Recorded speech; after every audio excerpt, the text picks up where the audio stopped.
Saúde Digital SUS Campinas. Olá, sejam todos muito bem-vindos a mais um videocast do Saúde Digital. Estamos começando o mês de julho e o mês de julho é um mês de conscientização do câncer de cabeça e pescoço. É o Julho Verde. Então, hoje eu trouxe 2 convidados para a gente conversar um pouquinho sobre esse assunto.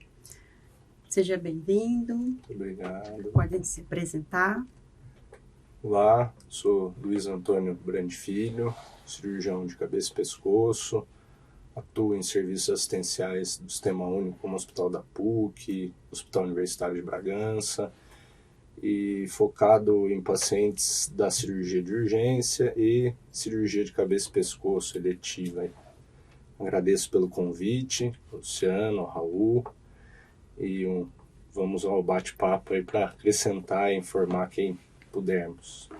Olá a todos, é um prazer muito grande estar aqui de novo. Meu nome é Raul Goulart, sou fisioterapeuta do Serviço de Atendimento Domiciliar da Prefeitura de Campinas, e é sempre muito interessante, muito legal estar aqui conversando sobre um tema muito importante para a população e que temos poucas informações a respeito por aí, né? Então, a gente agradece ao Dr. Luiz por separar esse tempinho aí para conversar com a gente. E vamos começar já com a primeira pergunta para ele.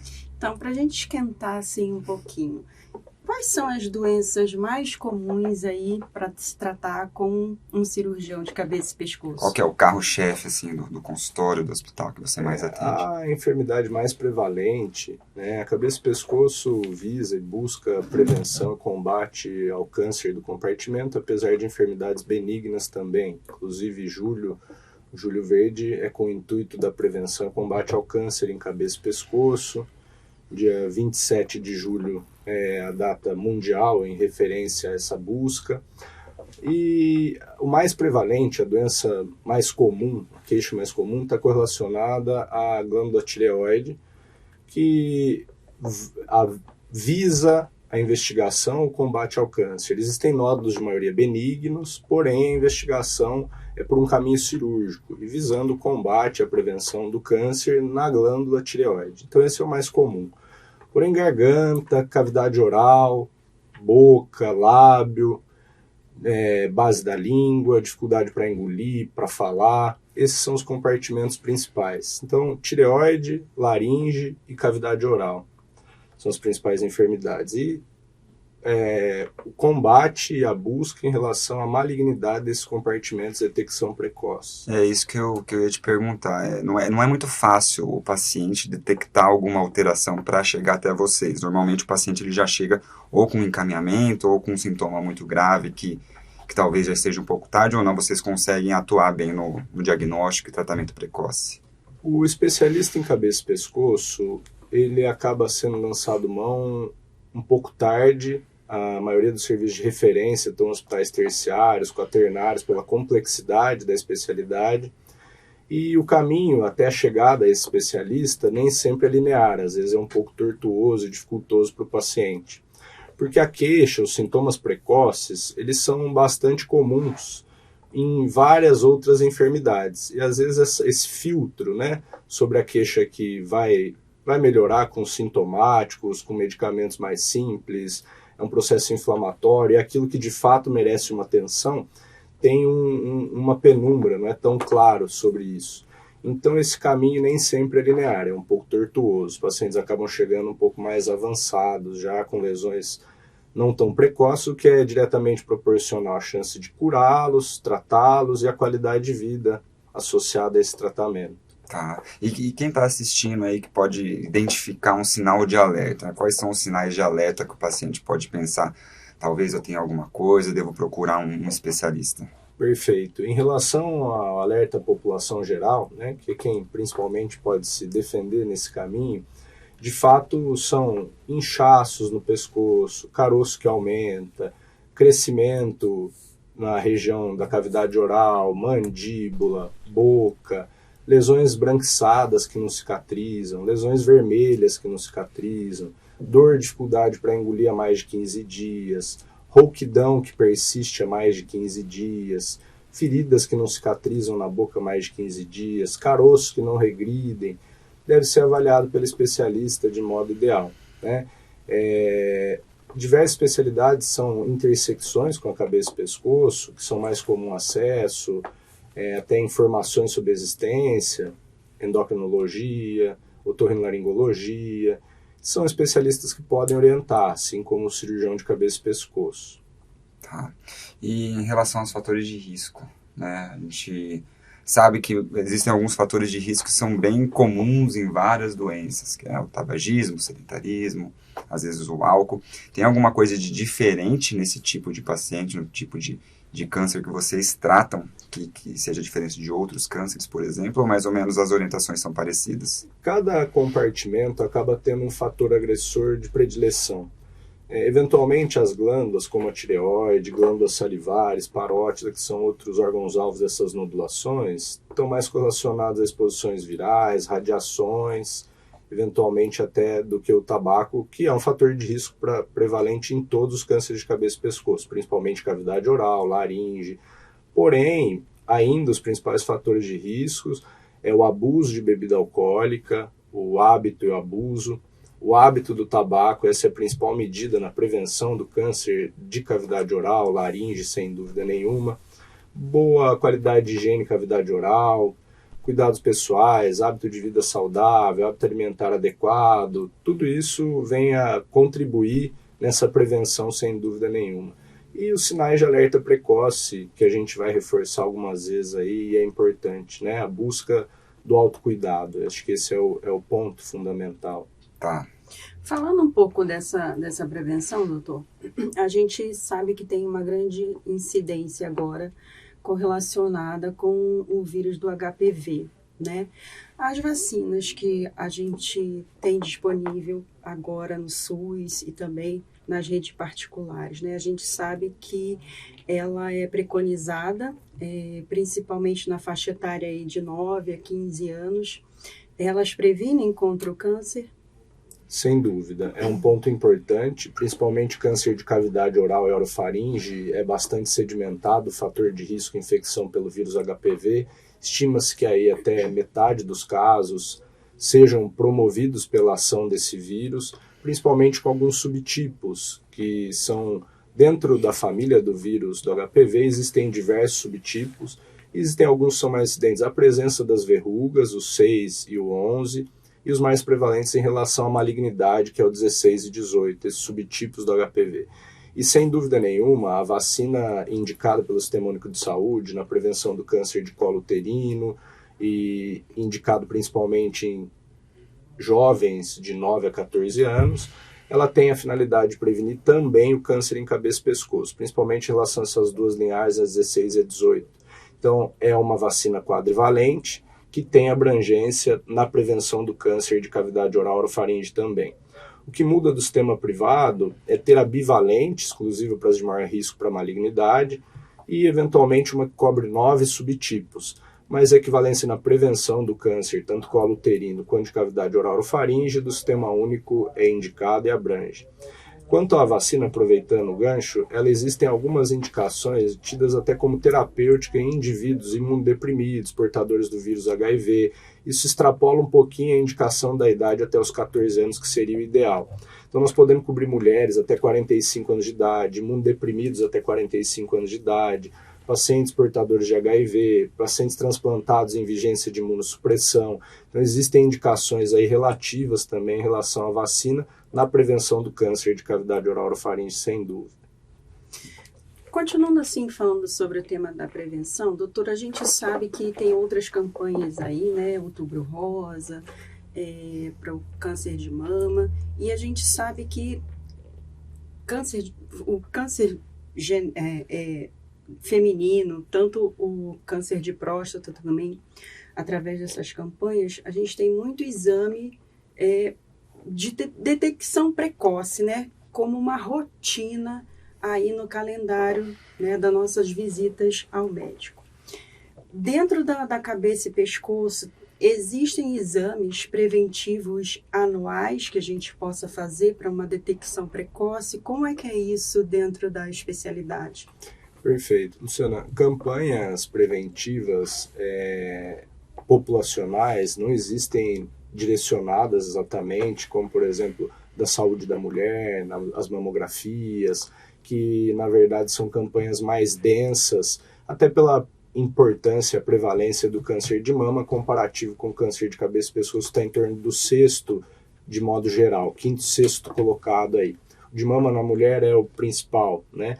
Então, esses calendários preventivos não tem. A principal orientação é, de fato, o autoexame. A principal ferramenta do indivíduo, do usuário, da pessoa, é identificar os fatores de risco, estar de olho em órgãos-alvos com esses sinais de alerta, rouquidão, lesão vermelha que não cicatriza, lesão esbranquiçada em cavidade oral, caroço, nódulo que está progredindo. Então, a principal ferramenta não são campanhas de prevenção, nem tampouco exames complementares. A principal suspeita em relação ao câncer de cabeça e pescoço parte desse autoexame, dessa autoobservação, principalmente correlacionada. Nariz, garganta, obstruções, sangramentos, vermelhidões, crescimentos progressivos, persistência de rouquidão mais de 15 dias, nódulo que aumenta mais de 15 dias, lesões vermelhas que persistem na cavidade oral por mais de 15 dias. Então, a principal ferramenta do indivíduo não são exames complementares, o que facilita, mas ao mesmo tempo precisa de uma difusão de informação, né? Então, está na mão de cada um aí esse autocuidado, essa autoatenção e inibir os fatores de risco para a tentativa de minimizar. A gente está falando de algo que, se detectado precoce, nós conseguimos cura em até 90% em média. Então, isso é importantíssimo, né? Com pouca interferência em qualidade de vida, modificações, né? Tá, falando em qualidade de vida, algo que a gente recebe bastante também, tanto no tratamento hospitalar, domiciliar, seja qual for o que o paciente vai passar, mas quando que é indicado um tratamento conservador, vamos dizer assim, de radioterapia, quimioterapia, ao invés do tratamento cirúrgico? É possível nessa detecção precoce que você falou, a gente conseguir diminuir a invasão do tratamento do paciente, o paciente conseguir mais funcionalidade, independência no tratamento? De encontro com a sua pergunta, né, existem indicações de lesões que são dependentes do estágio e da localização primária, que vão se ter como escolha o tratamento não cirúrgico. Tá? Exemplo, nasofaringe em cabeça e pescoço, a lesão detectada primariamente, a escolha é tratamento não cirúrgico. O que, na verdade, não está diretamente correlacionado a essa qualidade de vida, ele não chega a ser um minimamente invasivo ou algo assim. Então, o que interfere na qualidade de vida é a precocidade da lesão, com métodos, eventualmente, de escolha cirúrgico minimamente invasivo. Por exemplo, uma lesão precoce de prega vocal, se detectada, ela pode ser operada por dentro da cavidade oral, com margem, com cura, sem efeitos colaterais da radioterapia, que seria mais interferido a qualidade de vida pela ação da radioterapia do que pela cirurgia em si. Não necessariamente o cirúrgico seria mais invasivo que o conservador. Isso. É bem difícil isso acontecer, né? Exatamente. Exatamente. Então, não é o método e sim a precocidade que vai interferir nessa qualidade de vida. Agora, a maioria absoluta dos cânceres em cabeça e pescoço, exemplo, a tireoide, que a gente já falou que é o carro-chefe, vamos chamar assim, né? A enfermidade de maior prevalência. Ela, sem dúvida nenhuma, não existe proposta de tratamento não cirúrgico. Existe adjuvância, complemento com iodoterapia, mas o passo primordial é o tratamento cirúrgico. Então, a maioria das enfermidades precisam do caminho cirúrgico. Algumas escolhas são não cirúrgicas de fato, mas lançando mão, quando maligno oncológico, radioquimioterapia. Quando o paciente ele chega já com alguma lesão, né, aparente, visível, assim, como que ele está? Ele está num estado avançado da doença? É dito ainda precoce? Como que é, assim, para a gente ter uma noção? O acesso da maioria dos serviços de referência de hospitais gerais, né, hospitais do Sistema Único de Saúde, vinculado a grandes centros, isso nós estamos falando de hospitais universitários, hospitais terciários, hospitais quaternários, que são quem acabam dando vazão a essa complexidade de paciente. A maioria, em torno de 60% desses pacientes, já acessam para o tratamento em estágio 3, estágio 4. Então nós estamos falando onde a maioria já está do meio para frente, nós podemos dizer assim, em termos de avanço da doença. Então, alguns por esse caminho tortuoso de dificuldade à chegada, outros por uma dificuldade de autocuidado, essas detecções precoces. Então, tem algumas barreiras que levam a maioria das realidades dos serviços gerais a lidarem com pacientes estágio 3, estágio 4, sem dúvida nenhuma. O que aumenta porte cirúrgico, tempo de internação, interferência em qualidade de vida para reabilitação, necessidade de mais suporte domiciliar, cuidados com cânulas de traqueostomia, cuidados com dispositivos para a via alimentar, né? Então, sem dúvida, essa é a realidade da maioria dos pacientes, por conta dessas dificuldades de detecções precoces do caminho até o especialista. O serviço de referência, né? Não é nem ao especialista. O especialista é parte desse caminho, né? O especialista médico, especialista fisioterapeuta, especialista de enfermagem. A gente precisa de centros de referência que incluem o especialista, né? E essas são as dificuldades de acesso do paciente, sem dúvida nenhuma. Muito desses pacientes que vão precisar de uma cirurgia, como que se dá? A grande maioria, eles saem com algum dispositivo, eles saem com necessidade de uma alimentação especial, de fazer algum outro tratamento? No pós-operatório das tireoides, não. Tá? A maioria das cirurgias de tireoide tem baixo impacto na qualidade de vida, exceto por questões de manejo de um nervinho que controla a voz, chamado laringeu recorrente, questões metabólicas em relação ao cálcio, mas são poucas interferências em qualidade de vida e esse paciente ele vai reabilitar em 2 dias em domicílio, se alimentar por via habitual. Então, agora, as lesões de cavidade oral, quanto mais dentro desse contexto de lesões detectadas em fases mais avançadas, estágios mais avançados, que é a realidade, esses pacientes inevitavelmente vão precisar nem que por um intervalo de tempo de dispositivo para auxílio em via respiratória, exemplo, traqueostomia, via alimentar até cicatrização do leito por sondas nasoentéricas, dietas que ou tem que ser manejada em domicílio ou de modo ideal as industrializadas, que são menos contagem bacteriana, todos os benefícios de algo mais padronizado, né? Então, sem dúvida, esses pacientes precisam desses cuidados multidisciplinares, com pelo menos, no melhor cenário, durante um intervalo temporário de reabilitação. Tá? A maioria das lesões você consegue, com recursos de retalhos, funções multiprofissionais, fonoaudiologia, fisioterapia, chegar numa funcionalidade onde vai dar uma autonomia para esse paciente pós-tratamento. Lógico que isso nós estamos contando dos que venceram a doença, passaram pelo caminho do tratamento, estão em reabilitação, né? Então, boa parcela vai conseguir ter uma qualidade de vida, uma autonomia, sem dúvida nenhuma. Mas o caminho é árduo para esse fim, né? Então, precisam de um apoio de dispositivos, nem que por tempo determinado, a maioria absoluta deles vai precisar. E, Raul, como que está essa reabilitação aí agora no município? Chegam muitos casos para vocês? Como que tá? Eu tive um pouco de experiência de reabilitação hospitalar após cirurgias de grande porte, né, que a gente chama de cabeça e pescoço, e agora eu já estou há 9 anos no SAD, que a gente trabalha com esses pacientes no domicílio.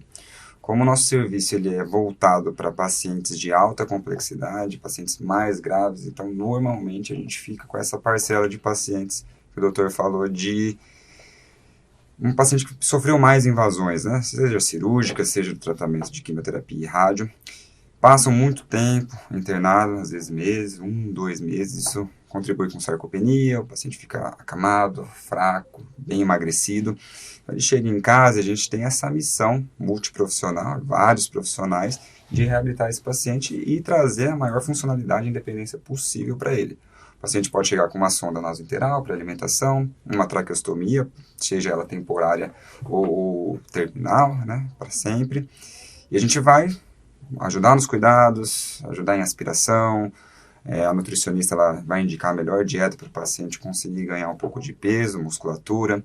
Com a fisioterapia a gente trabalha com exercícios no leito, seja ele em cama hospitalar, se o paciente já consegue sair da cama e ir para uma cadeira, ou mesmo iniciar um trabalho de marcha para ele poder andar, começar andando ali no ambiente domiciliar, depois poder sair de casa e ter a vida mais normal possível. Às vezes até a evolução da oclusão da traqueostomia e até retirada, a gente consegue fazer isso no domicílio para evitar que o paciente precise ficar desse transporte, seja para o hospital, seja para um consultório. A maioria dos nossos pacientes são SUS dependentes, tem bastante dificuldade de locomoção. E o trabalho da fisioterapia vai ser mais voltado a isso. A gente vai trabalhar a independência do paciente. Se ele precisa ganhar força, a gente vai trabalhar com exercícios de fortalecimento. Se ele precisa sair do leito, a gente vai trabalhar as transferências junto com o cuidador. Os nossos pacientes normalmente necessitam de um cuidador, principalmente nessa fase inicial da reabilitação domiciliar, para que a gente possa devolver a esse paciente com a maior independência possível. Às vezes, realmente fica uma sequela aí, o fonoaudiólogo tem esse trabalho de tentar voltar a dieta oral dele, ou voltar à própria fala, que o paciente tem mais dificuldade, e junto com todos os profissionais a gente trabalha essa reabilitação domiciliar do paciente, ou ambulatorial, se a gente tem algum serviço de referência, algum ambulatório que ele possa ir depois desse estágio inicial no domicílio, para continuar a vida aí o mais normal possível. Eu tive uma larga experiência também no SAD.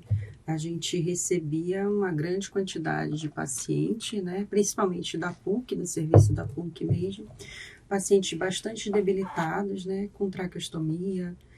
E assim a gente chegou a reabilitar vários pacientes, né? É um processo longo, né? É um paciente bem complexo que a gente procura ajudar bastante a família, né, em todas as suas dificuldades, mas vários pacientes a gente reabilitou com uma boa qualidade de vida, né? Tudo vai depender, é um trabalho em conjunto, né? Às vezes o paciente tem múltiplas metástases, então a gente vai fazer um trabalho mais paliativo em casa, ou não, o cirurgião conseguiu retirar o tumor inteiro, o paciente tá ruim, mas está livre da doença, então vai ser outro trabalho. A gente tem que avaliar o que vem, né? E é claro a importância do retorno, do acompanhamento, que eu acho que é um pouco difícil a gente conseguir manter essa via de mão dupla, certo? Então, o paciente que ele faz uma cirurgia de grande porte como esse, ele tem a necessidade de continuar acompanhamento, seja ele semestral, anual, não sei como que vocês fazem.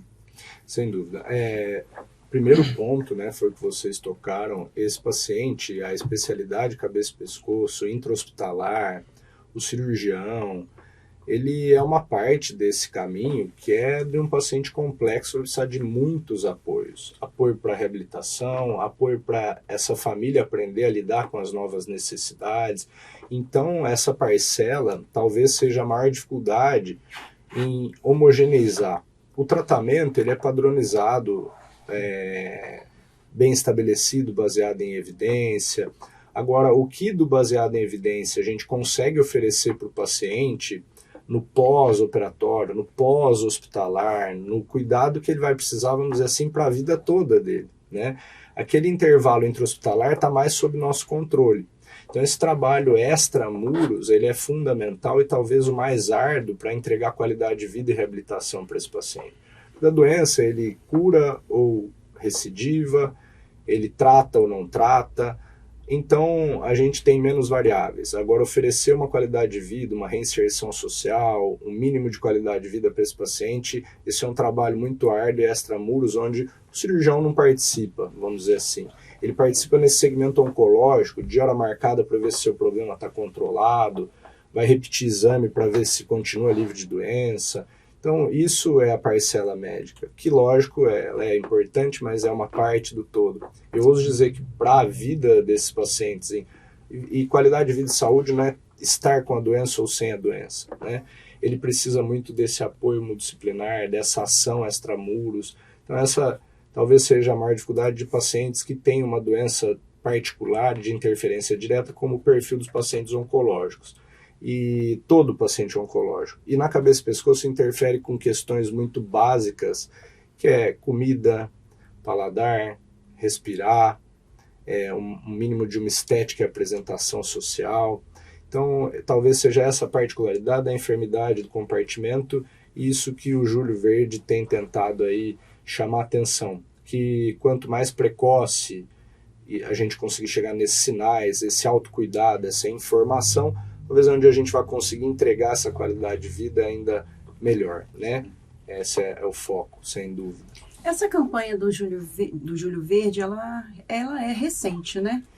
Ela vem aproximadamente aí estamos falando de 2022, por aí? Isso, na verdade, a campanha em si comemora 10 anos esse ano pela sociedade brasileira. Tanto é que o Júlio Verde 2024 tem o logo aí da sociedade de 10 anos de campanha Júlio Verde. Desde 2014, pós um congresso mundial, onde nós tivemos essa evidência, esse peso, o Brasil tem essa característica de chamar atenção no mês de julho para prevenção e combate ao câncer de cabeça e pescoço.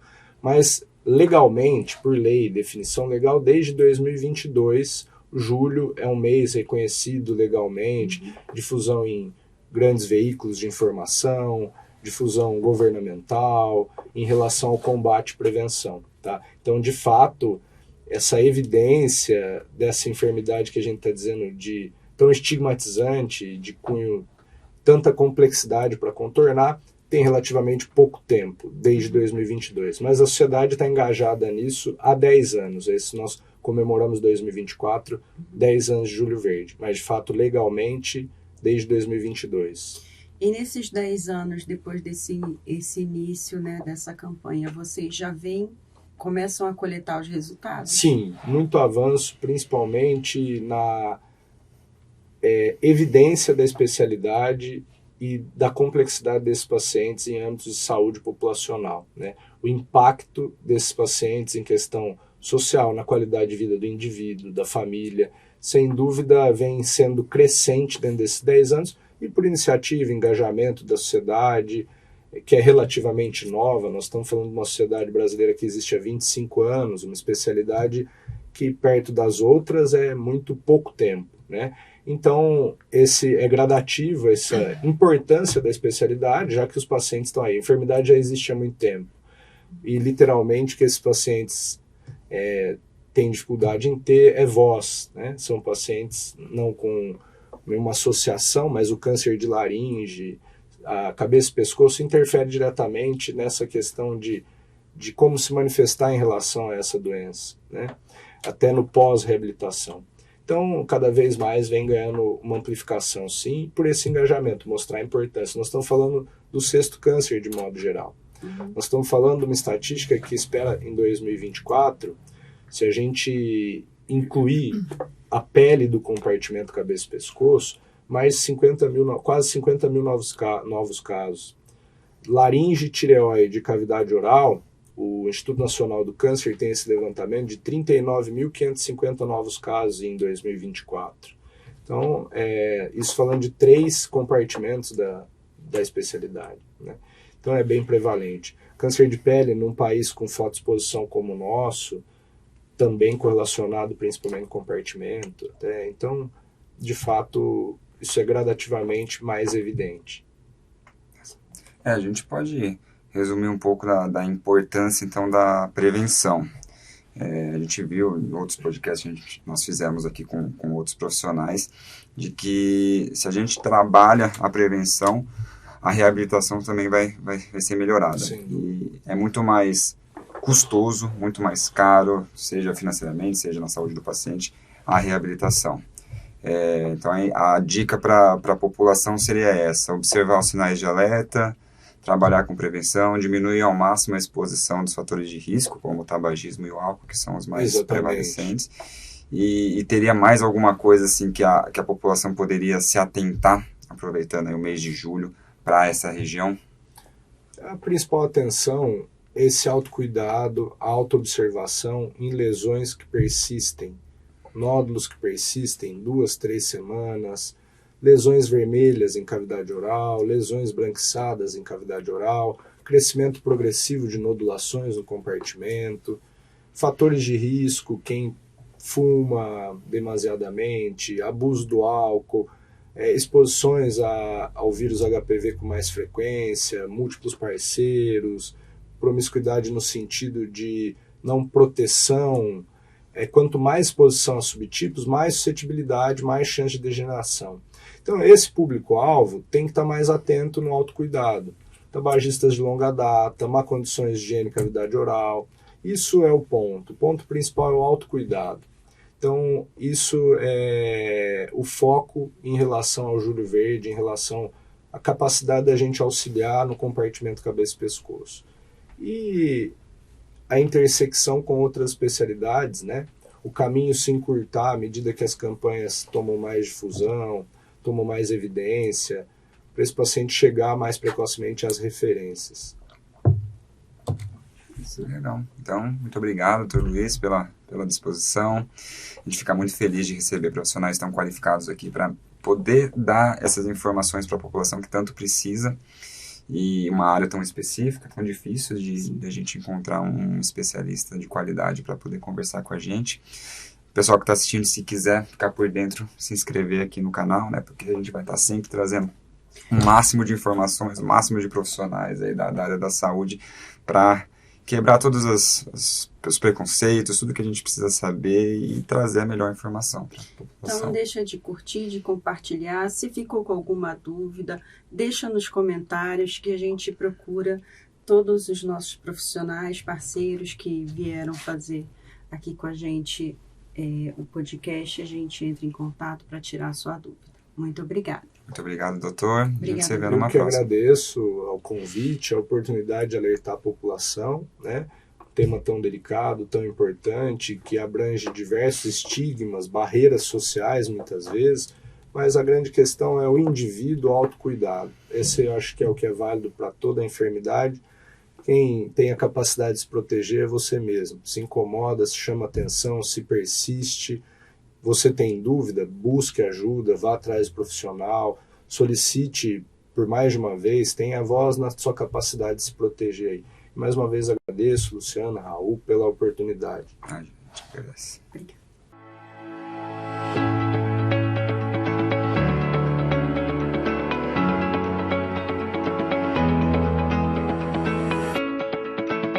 Saúde Digital SUS Campinas. Prefeitura de Campinas. Secretaria de Saúde. Secretaria de Educação. Produtora Rio Brasil Digital. Educa TV Campinas. Um mundo de conhecimento para você.